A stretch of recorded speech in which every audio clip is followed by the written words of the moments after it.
All right, welcome back, everyone.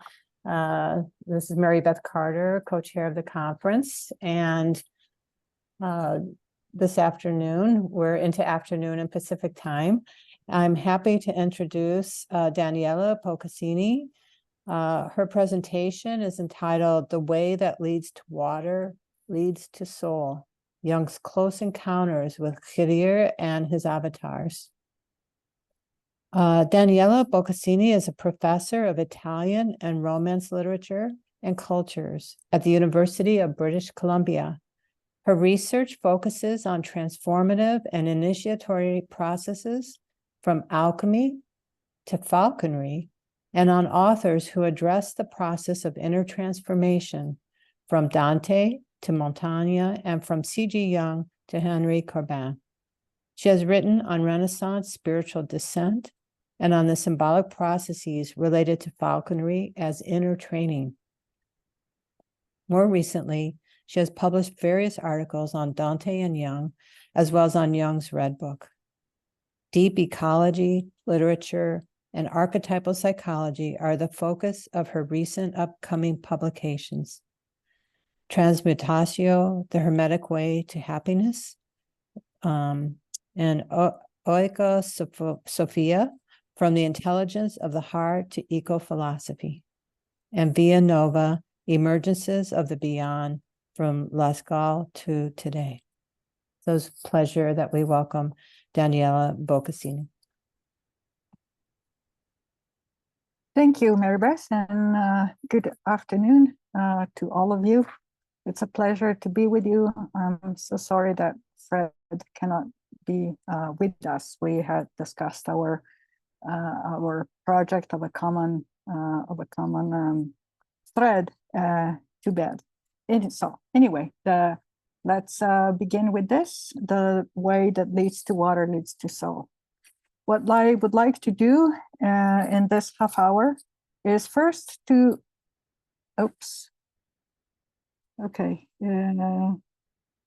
to flesh out the role that Khidr played in Jung's journey to the self.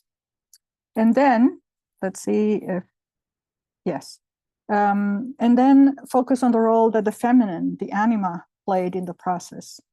In the first part, I will make some references to Surah 18, but you will get a lot more focused attention on it with Samir on Sunday.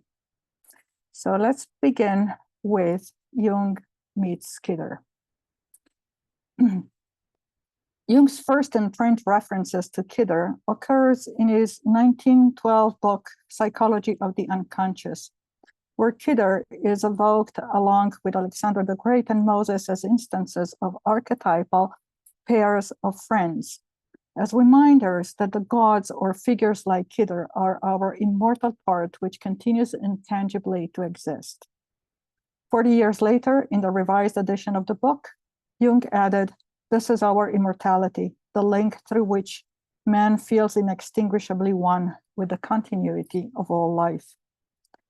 In 1939, while addressing the symbolism of rebirth at Eranos, Jung returned to Khidr along with Moses, his servant Joshua, and Alexander the Great as instantiations of one specific form of rebirth: subjective transformation and the guise of individuation. Here, Jung aimed at presenting rebirth as a psychic experience of natural transformation or individuation, leading to rebirth into another being, namely, that larger and greater personality maturing within us. This is why, in speaking impromptu of rebirth and individuation, Jung had chosen to return to those pairs of friends he had first evoked in Psychology of the Unconscious. During that lecture, Jung argued that were our scientific intellect willing to make allowance for feeling, we would discover that it is the unattainable other, the Khidr within us, who holds the keys to the mystery of individuation, and I would like underscore keys, because in fact, it is nature herself who would like to change us into the inner friend of the soul. In other words, for this natural process of conversion from outer human intellect to inner friend of the soul to take place, what is needed are anima powers, feminine ways of understanding and relating. By and large, however, the ego tends to either disown the inner other or to embrace it as an outward event. Only the alchemists, Jung noted, found a way into the feminine, watery depths of the mystery of rebirth.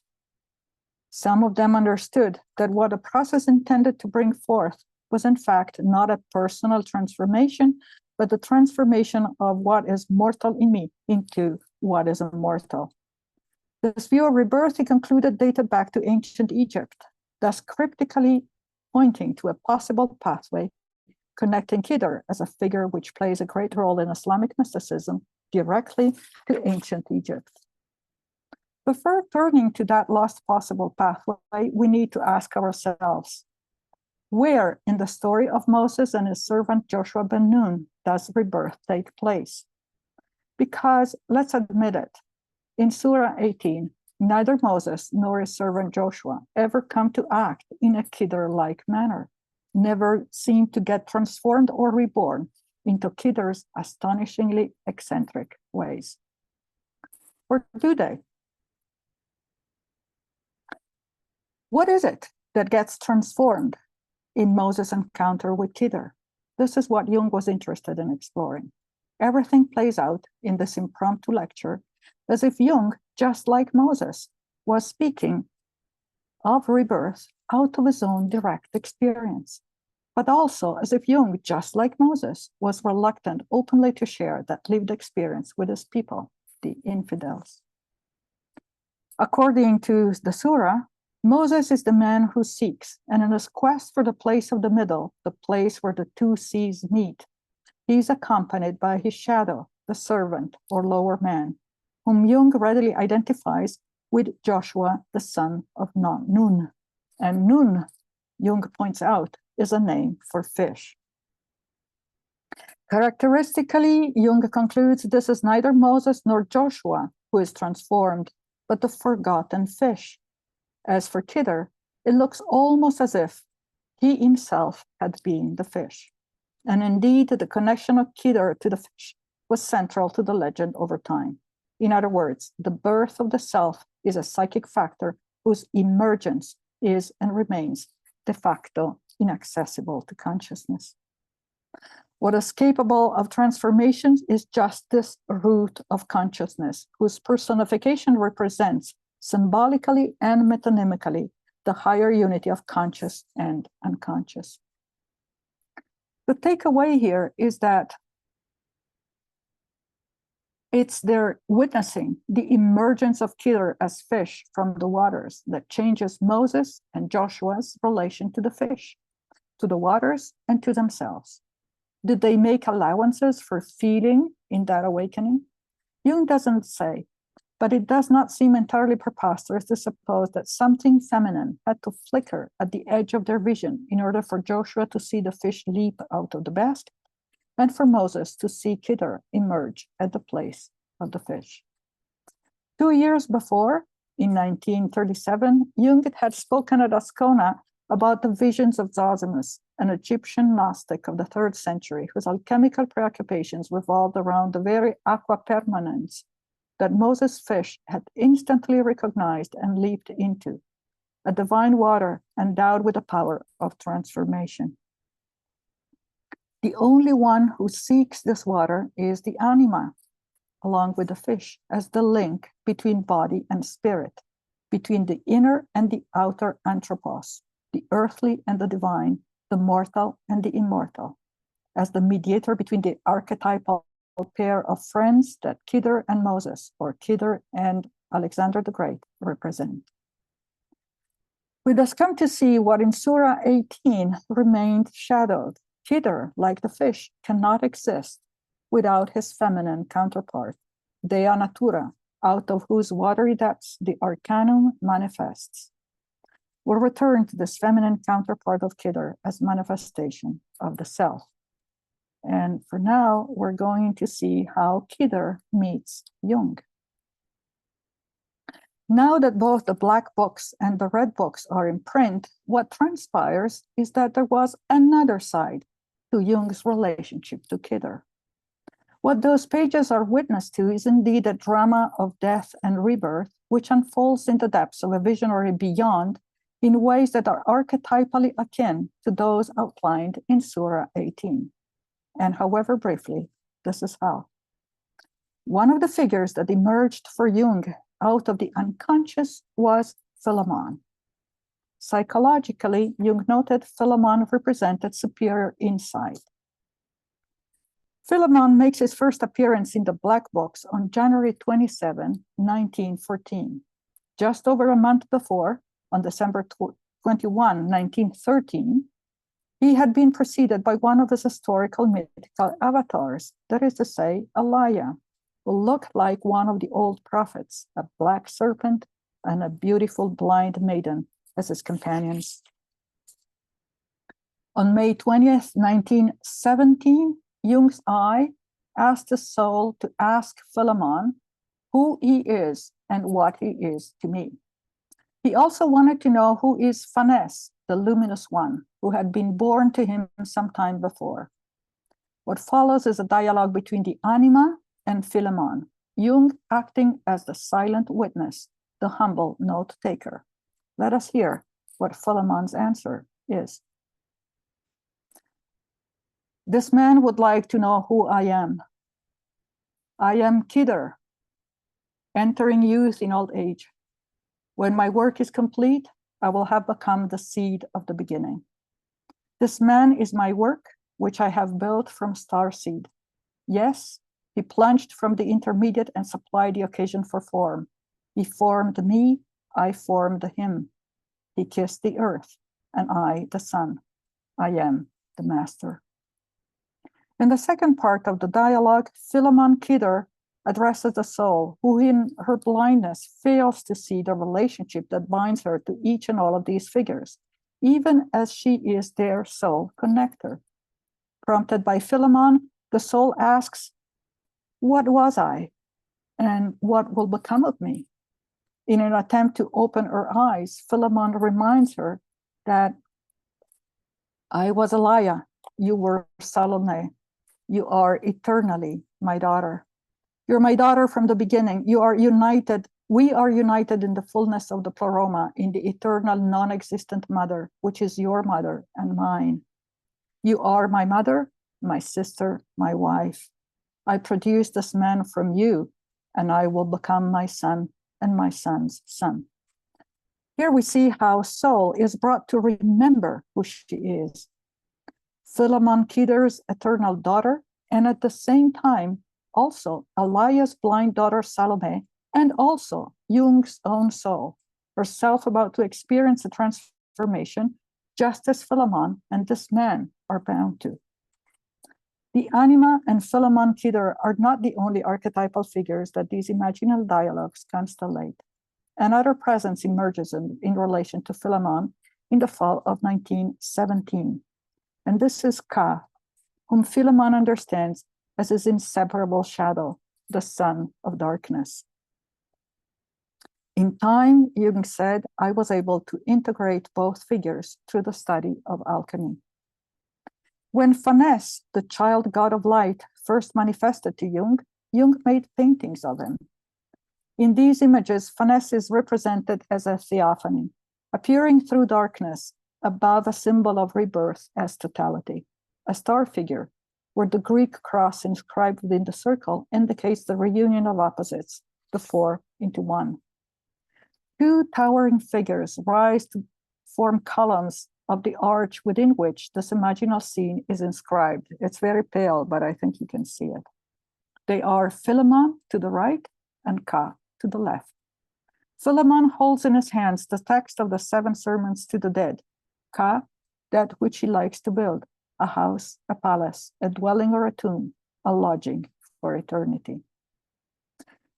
In light of all this, I don't think it is preposterous to say that not only Philemon is Khidr, but that Jung recognized in the archetype of Khidr manifesting as Philemon, his teacher. And there is more. Given that in the Black Box, it is Khidr Philemon who pronounces the 7 sermons to the dead, it follows that the identity of the Egypto-Gnostic Basilides, who in the printed version of those same sermons speaks out of Alexandria, the city where the East touches the West, is yet another avatar of Khidr, the figure of the self, who emerges at the place where the two seas meet, himself on his way to morph into finesse. 40 years later, in outlining the aspects of the transhistorical archetype of the master as Alaya, Jung stated, Alaya is identical with the figure of Khidr or Khidr in Islamic tradition, adding, Alaya is identified with Enoch, that is to say, Hermes Trismegistus. Thus, Khidr Philemon is not a prophet himself, but rather Wali, the friend of God, the father of all prophets, that is to say, wise old man, shaman, or medicine man. In the Quran Surah, Khidr appears out of the waters at the place of the fish. There is no reference to anything explicitly feminine. In the Red Book, Alaya appears with Salome, who is blind and in love with Jung. Philemon will reveal to Jung that his, Jung's anima, and his, Philemon's daughter and bride and sister. That is to say, in Jung's private cosmogony, the feminine comes into its own alongside the archetype of the master. And so let us approach this mystery of the feminine visually. How did Jung portray Khidr Philemon? As he was transcribing his first encounter with Philemon in the Red Book, Jung exclaimed, I venerate your deceptive mantle, you father of all lights and of all ghost likes. Right after, sometime in 1925, on the back of that same page, Jung painted an image representing the father of all prophets, beloved Philemon. The portrait is surrounded by a frame comprised of carefully chosen symbols. Drops of water alternate with flickering flames. This frame, in other words, is suggestive of the aqua permanens, the alchemical water imbued with spirit as fiery and animating principle. Philemon appears as a haloed, bearded figure. His hands are cupped around the glowing heart center of his chest, and a pair of outstretched blue wings are reminiscent of Isis' protective powers. He is surrounded by trees that grow out of a fantastical watery landscape. To his left, a huge serpent is coiled at the base of what might be a Bodhi tree or a sycamore tree. Either way, an instantiation of the tree of life, which in ancient Egypt was regarded as a manifestation of Nut, Isis, and Hathor, all of whom equally manifested in serpent form as Uraeus. In other words, we are in the presence of a hermaphroditic winged figure emerging out of a watery landscape, perhaps at the place where the two seas, or east and west, or masculine and feminine, meet and unite. This was not the first time Jung attempted a portrait of Philemon, actually. In Memories, Dreams, Reflections, he stated that Philemon's figure first appeared to him in a dream, which he painted so as to impress it upon his memory. We only have a sketch and a white and black rendering of Jung's first painting, dating from 1919 or 1920, and Jung's own description in Memory, Dreams, Reflections attests to the specifics of that dream vision, partly reproduced later in the Red Book portrait that we just saw. So Jung says, there was a blue sky like the sea, covered not by clouds, but by flat brown clods of earth. And then he says, suddenly there appeared from the right a winged being sailing across the sky. I saw that it was an old man with the horns of a bull. Just like Khidr appeared to Moses at the confluence of the two seas, Philemon appears to Jung at the confluence of blue sky and blue water as a winged and horned creature. In the Red Book's image, Philemon is no longer horned, but has developed a much larger golden aura. He held a bunch of keys one of which he clutched as if he were about to open a lock. In the Red Book's image, Philemon no longer holds keys, but the position of his hands reveals what needs to be unlocked, the chest where the intelligence of the heart dwells and glows. And finally, let's have a look at his dress. This is a red and gold tunic, at whose center is a trunk, out of which leaves and flowers emerge laterally, while vines extend along his torso around the glowing center of his heart. Philemon then stands tall and winged among trees, he himself a manifestation of the tree of life. What better visual rendering of Philemon as Khidr, the greening one, the verdant one, the green man, in whose presence plants and flowers were said to sprout, and whose greenness symbolizes the freshness of knowledge drawn out of the living sources of life. In 1925, while carrying on the transcription of his 1914 dialogue with Philemon, on the facing page, Jung painted another, even larger image, which seemingly bears no relationship to either the text or the facing portrait of Philemon. An life-size feminine figure with veiled face stands in the center of a temple. Her light garment, her mantle actually, has the color of the moon waxing to her side, and a shower of golden sunlight rains upon her. The biblical quote in Gothic script that encircles the scene identifies her as De Sapientia in Mysterio, the wisdom of God revealed in a mystery, which worldly minds cannot understand. As the golden verse inscribed under the two angels intimates, she is the bride of the Spirit, and those who approach her will be given the water of life freely. Only 3 of the 4 sides of the frame that surround her are occupied with the biblical quote. The 4th one, directly across from the facing portrait of Philemon, contains 2 solitary syllables of Arabic script forming the word banat, that is to say, daughters, in the plural. Why did Jung use the Arabic script, seemingly to indicate in an encrypted way the relationship that obtains between the veiled and revealed Sapientia Dei and Philemon Khidr? Was he conversant enough with Arabic intentionally to mean daughters in the plural, or should we understand this as a spelling mistake? Could this feminine figure be understood as Philemon's progeny and the process of being unveiled? And if we take the plural as deliberate, could this be a singular representation of Philemon's many daughters, encompassed within the scriptural tradition of Sophia?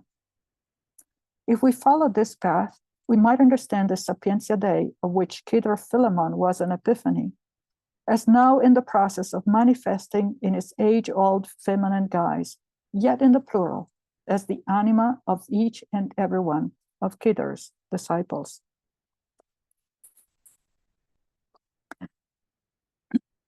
As Jung famously put it in an essay I shall turn to momentarily, if the encounter with the shadow is the apprentice piece in the individual's development, then that with the anima is the masterpiece. At the forefront of Jung's preoccupations was the unfathomable feminine constituents of rebirth. It is essential to realize that when in 1914, Jung took up the challenge of his confrontation with the unconscious, he soon came to realize that he had lost his soul. That is to say, his feminine counterpart, whether daughter, spouse, mother, sister, in each and all cases as consort. Hence, I had to speak to my soul as to something far off and unknown, which did not exist through me, but through whom I existed. I had to recognize that I am only the expression and symbol of the soul. So the anima herself may have to in turn undergo a process of rebirth from blind Salome to enlightened and enlightening Sapientia Dei. If you have noticed how this sinister path is the path of the soul and of alchemy, even fewer seem to have realized that what the journey on the path entails is the metamorphosis of soul herself, from Salome to Sophia. The redemption of this monstrosity was depicted as the Assumption and coronation of the Virgin Mary, as well as the crowning of the alchemical opus. Indeed, as Jung had stated with regard to the Surah, it is neither Moses nor Joshua who is transformed, but the forgotten fish, because what is capable of transformation is just this root of consciousness, that is to say, the anima, she being at once Khidr as fish, Jung's own soul, and Philemon's eternal daughter, mother, sister, bride. In other words, in his quest for soul, for depth psychology as the speech of the soul from within the unfathomable depths of her cosmic beingness, Jung was rebirthing the myth of the anima as anima mundi. He was revealing the foundation of an animated, ever-renewing view of the cosmos with Neoplatonic and alchemical roots plunged directly into the fertile silt of ancient Egypt's soil. Jung followed this scent as much as the textual tradition available to him allowed him to, from 1912 onward. Let me retrace a few landmark moments in that process. In 1933, he presented to the Eranos attendees a study in the process of individuation, hinting at the understanding that the anima is the subject, the object, and the medium of rebirth. An altogether different view of life emerged of this alchemically oriented understanding of life, attuned to the deep wisdom of the unconscious. In his 1937 Eranos talk on the visions of Zosimus, Jung pointed to his audience that the legendary Ostanes, speaking of the secret of philosophy, had revealed to his pupil Cleopatra, "In you is hidden the whole and terrible and marvelous secret. Make known to us how the highest descends to the lowest and how the lowest ascends to the highest." Let me pause for a moment here and expand on the ancient Egyptian mysteries of death and rebirth. In her perceptive inquiries, Alison Roberts has highlighted the subtle yet unmistakable connections that exist and can be traced between the ancient Egyptian Hathor, love mysteries, and the transmutative mysteries of alchemy. That is to say, the ancient love goddesses, Hathor, Isis, Sophia, and their later offsprings, lived and continue to live at the confluence of the two seas, where the invisible and the visible meet. And that's where the two pairs of friends recognize one another. That is where the mysteries of the fish, of Khidr, and of alchemy as processes of rebirth take place. Far from being Khidr's mysteries, those were the mysteries of the queen, Hathor, Sophia, Sapientia Dei, as revealed by Khidr. One wonders what Jung's reaction might have been had he been able to access the medieval Arabic book of pictures, copied and illustrated in Egypt in 1270. Here, it is Theosebeia, the alchemist's feminine counterpart, who presides over and officiates the death and rebirth of her partner, Zosimus. At the end of the book, she is the one who is portrayed achieving deification in the guise of that very pair of friends that in 1912 had so captured Jung's imagination. Theosebeia is here pictured as the two in one, making manifest her eternal nature, and according to the accompanying caption, standing in a green place where plants and trees grow.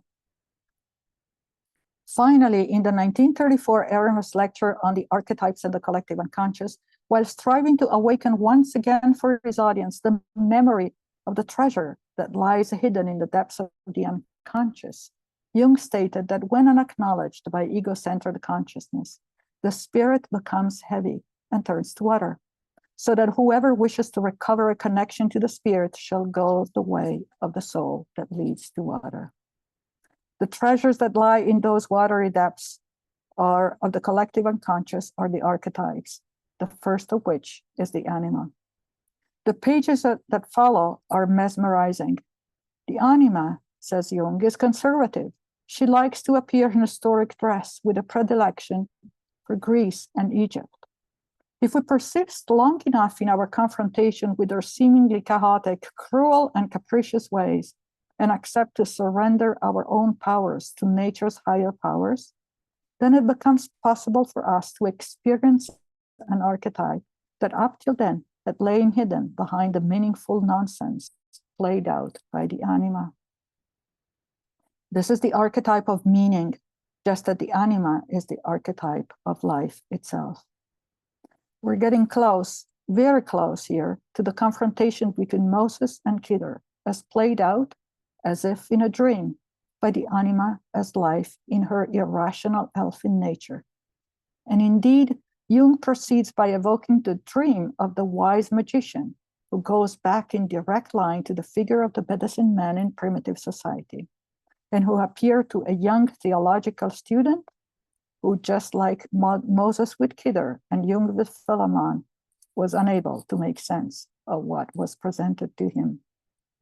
As you may remember, in the dream, the wise magician appears confusingly and meaningfully in the double yet inseparable guise of a white magician dressed in black and a black magician dressed in white.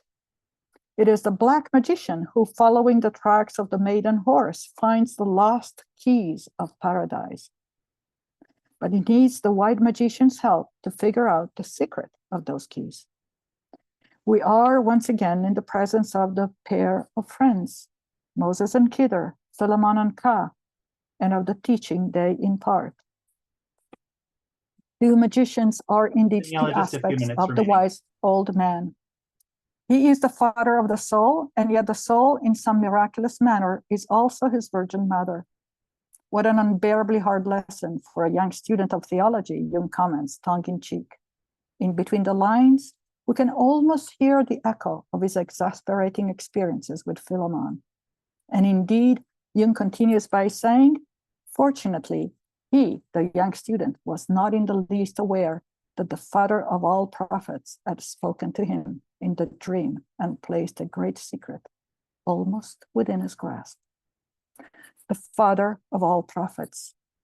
That is the epithet Jung used to identify Philemon, the immortal demon who, like the anima, pierces the chaotic darkness of brute life with the light of meaning.